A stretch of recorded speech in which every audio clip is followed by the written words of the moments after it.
তওবার মাধ্যমে সবাই ক্ষমা পেলেও তিন শ্রেণীর নারীরা ক্ষমা পাবে না। আল্লাহ তাআলা তওবা করলো এদেরকে মাফ করে না।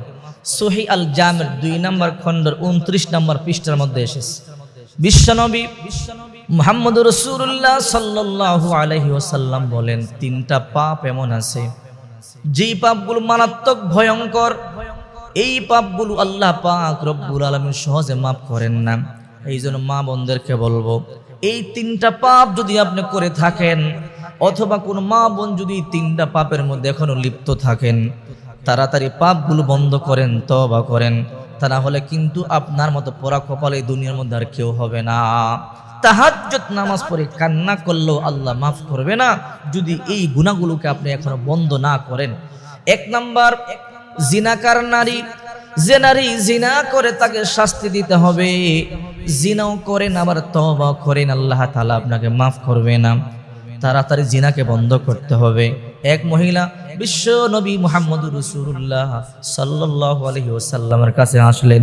আসবার পরে বলে, ইয়া রাসূলুল্লাহ, আমি জিনা করেছি, অন্যায় করেছি, আপনি আমার বিচার করুন। রাসূল করিম সাল্লাল্লাহু আলাইহি ওয়াসাল্লাম বলেন, তুমি কি নিজে সাক্ষী দিচ্ছ? বলে হ্যাঁ। সজ্ঞানে সাক্ষী দিচ্ছ? বলে হ্যাঁ। রাসূল করিম সাল্লাল্লাহু আলাইহি ওয়াসাল্লাম অবাক হয়ে গেলেন, তুমি নিজে সাক্ষী দিচ্ছ? বলে হ্যাঁ। নবীজি, শুধু জিনা করে অন্যায় করি নাই, আমার গর্ভে জিনার বাচ্চা পর্যন্ত চলে এসেছে। রাসূল করিম সাল্লাল্লাহু আলাইহি ওয়াসাল্লাম তখন বললেন, তুমি যদিও পাপ করেছো, তোমার সন্তান তো পাপ করে নাই, এখন আমি তোমাকে বিচার করতে পারবো না, যাও যাও, তোমার সন্তান ভূমিষ্ঠ হওয়ার পরে আবার আমার কাছে আসবে। মহিলা চলে গেল। যাওয়ার পরে সন্তান যখন ভূমিষ্ঠ হলো, কোলে করে মহিলা বিশ্বনবী মুহাম্মদুর রাসূলুল্লাহ সাল্লাল্লাহু আলাইহি ওয়াসাল্লামের কাছে নিয়ে আসলেন। ওগো নবীজি, এই যে বাচ্চা, জিনার বাচ্চা, আপনি আমার বিচার করুন, আমাকে মুক্ত করে দিন, জাহান্নামের আগুন আমি সহ্য করতে পারবো না। রাসূল করিম সাল্লাল্লাহু আলাইহি ওয়াসাল্লাম বললেন, মা, আমি এই মুহূর্তে তোমাকে বিচার করে বাচ্চার হক নষ্ট করতে পারবো না। তোমার বুকে যেই দুধ আছে, এই দুধ এই শিশুর হক, যাও যাও, বাচ্চা যখন দুধ ছাড়ান দিবে, নিজে নিজে খাবার খেতে পারবে, আর বাচ্চা যখন নিজে নিজে হাঁটতে পারবে, তখন আমার কাছে আসবা। মহিলা চলে গেল। যাওয়ার পরে 2 বছর দুধ পান করাইলেন, বাচ্চার হাতে রুটি দিলেন, বাচ্চা রুটি খাচ্ছে। মহিলা বিশ্বনবী মুহাম্মদুর রাসূলুল্লাহ সাল্লাল্লাহু আলাইহি ওয়াসাল্লামের কাছে আসলেন, ওগো নবীজি, দেখেন আমার বাচ্চা এখন নিজে নিজে হাঁটতে পারে, নিজের হাতে রুটি খাচ্ছে। বিশ্বনবী, এখন আমার বিচার করুন, আমাকে পবিত্র বানায়া দেন, জাহান্নামের আগুন আমি সহ্য করতে পারবো না। রাসূল করিম সাল্লাল্লাহু আলাইহি ওয়াসাল্লাম বললেন, সাবিরা, বুক পর্যন্ত মাটি খনন করে তাকে মাটির মধ্যে গেড়ে ফেলো, পাথর মেরে মেরে রজম করে শহীদ করে দাও। পাথর মেরে মেরে শহীদ করে দিলেন। এরপর ওই মহিলা বললেন, নবীজি, আমি দুনিয়াতে কষ্ট পেতে চাই, দুনিয়াতে অল্প দিনের সুখের জন্য জাহান্নামের আগুন আমি সহ্য করতে পারবো না। এই জন্য নিজের বিচার নিজেই নিয়ে নিলেন, প্রায়শ্চিত্ত করলেন, মুক্ত হয়ে পবিত্র এক কবরের মধ্যে গেলেন। এই জন্য বিশ্বনবী মুহাম্মদুর রাসূলুল্লাহ সাল্লাল্লাহু আলাইহি ওয়াসাল্লাম বলেন, জিনা এমন একটা পাপ যেটা আল্লাহ তাআলা ক্ষমা করেন না।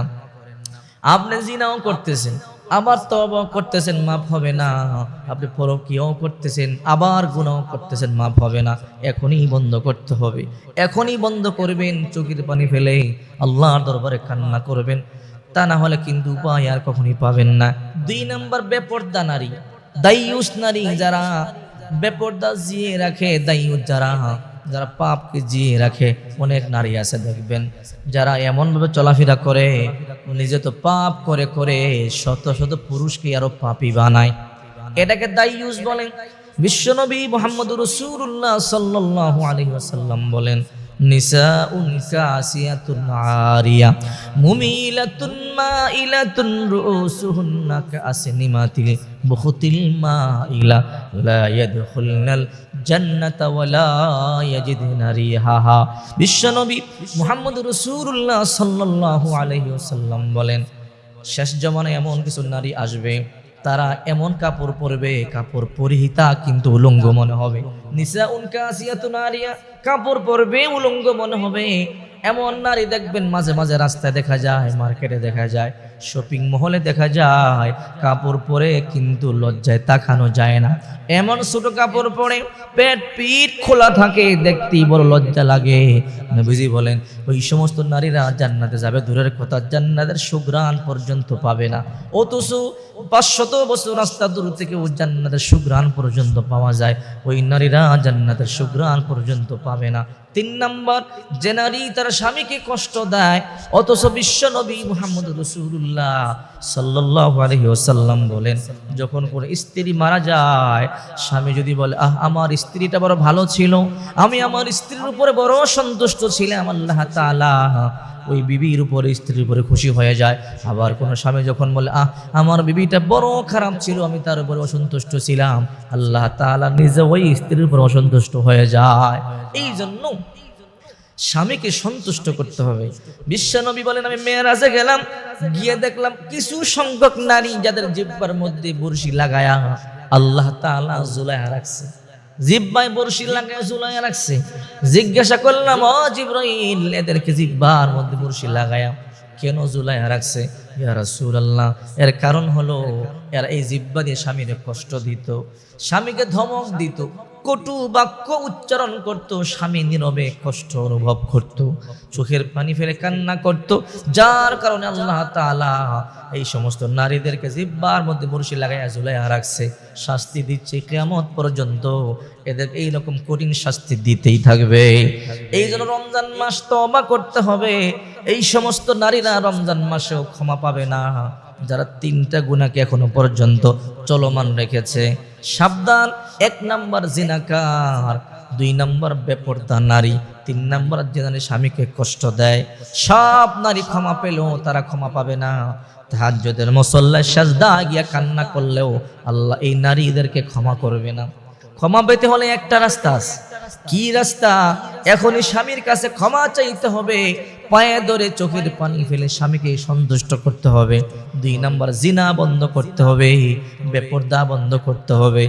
এরপরে পবিত্রতা অর্জন করে যখন চোখের পানি ফেলে কাঁদবেন, তখনই আল্লাহ তাআলা মাফ করে দিবে। গুনাহ চলমান রেখে তওবা করলে ওই গুনাহ আল্লাহ মাফ করবে না। তওবার মূল উদ্দেশ্যই হলো আর পিছনে যা করছি সামনে আর করব না, খতম করে দিলাম, শেষ করে দিলাম। শর্মিন্দা হয়ে লজ্জিত হয়ে যখন তওবা করবেন, তখনই আল্লাহ তার তওবাটা কবুল করবে, নতুবা আপনার তওবা আল্লাহ কবুল করবে না।